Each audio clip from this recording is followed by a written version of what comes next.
শিরোনামগুলো। ঢাকা মেডিকেলের জরুরি বিভাগে সেনাবাহিনী ও বিজিবির নিরাপত্তায় চিকিৎসা সেবা শুরু। দিনভর চিকিৎসকদের কর্মবিরতিতে রোগী স্বজনদের ভোগান্তি। একজন যদি অপরাধ করে আর আমরা যদি 10 জন। ভারতের শেখ হাসিনা জানা নেই পররাষ্ট্র উপদেষ্টার।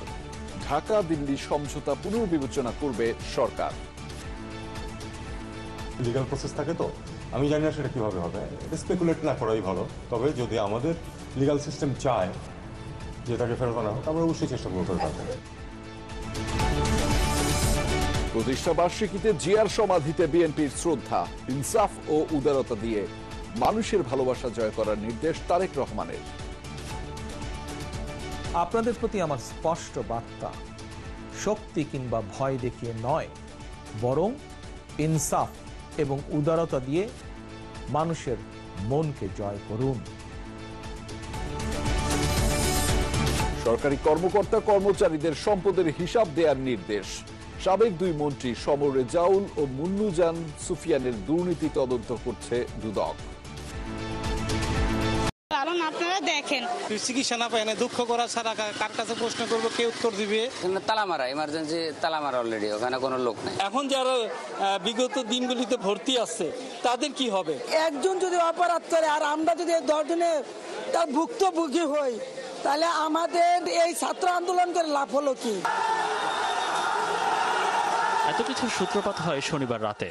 পরপর ঘটে 3টি অনাকাঙ্ক্ষিত ঘটনা। চিকিৎসা অবহেলার অভিযোগ তুলে শিক্ষার্থীদের 50 থেকে 60 জনের একটি দল হাসপাতালে ঢুকে চিকিৎসকদের পেটানো সহ চালায় ভাঙচুর। এ ঘটনায় রাজধানীর শাহবাগ থানায় একটি মামলা দায়ের হয়েছে। আটক হয়েছেন 4 জন।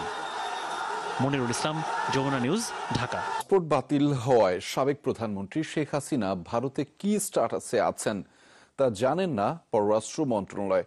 উপদেষ্টা তৌহিদ হোসেন বলেছেন, আইনি প্রক্রিয়ায় তাকে দেশে ফেরানোর প্রয়োজন হলে মন্ত্রণালয় সে উদ্যোগ নেবে। সম্প্রতি ভারতের সাথে সই হওয়া রেল করিডোর সহ অন্যান্য সমঝোতা স্মারকে দেশের স্বার্থ রক্ষা হয়েছে কিনা তা পর্যালোচনা করার কথাও জানিয়েছেন তৌহিদ হোসেন। বাংলাদেশে থাকা ভারতীয়রা ভীতির মধ্যে থাকলেও তা দ্রুতই কেটে যাবে বলে আশাবাদী পররাষ্ট্র উপদেষ্টা। 5 আগস্ট ছাত্র জনতার গণ অভ্যুত্থানে দেশ ছাড়েন সাবেক প্রধানমন্ত্রী শেখ হাসিনা।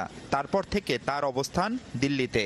তার কয়েকদিন পরেই সাবেক প্রধানমন্ত্রীর অফিসিয়াল পাসপোর্ট বাতিল করে অন্তর্বর্তীকালীন সরকার। তাহলে কোন স্ট্যাটাসে দিল্লিতে থাকছেন শেখ হাসিনা?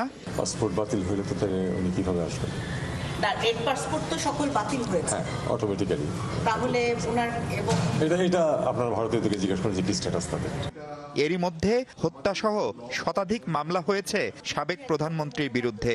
সেসব মামলায় বিচারের জন্য তাকে দেশে ফেরানো হবে কিনা জানতে চান সাংবাদিকরা। চাইলে দিতে পারার কথা, কিন্তু সেটা কিন্তু আবার লিগ্যাল প্রসেস থাকে তো আমি জানি না সেটা কিভাবে হবে, স্পেকুলেট না করাই ভালো। তবে যদি আমাদের লিগ্যাল সিস্টেম চায় যে তাকে ফেরত আনা হোক, আমরা অবশ্যই চেষ্টা করবো ফেরত আনতে।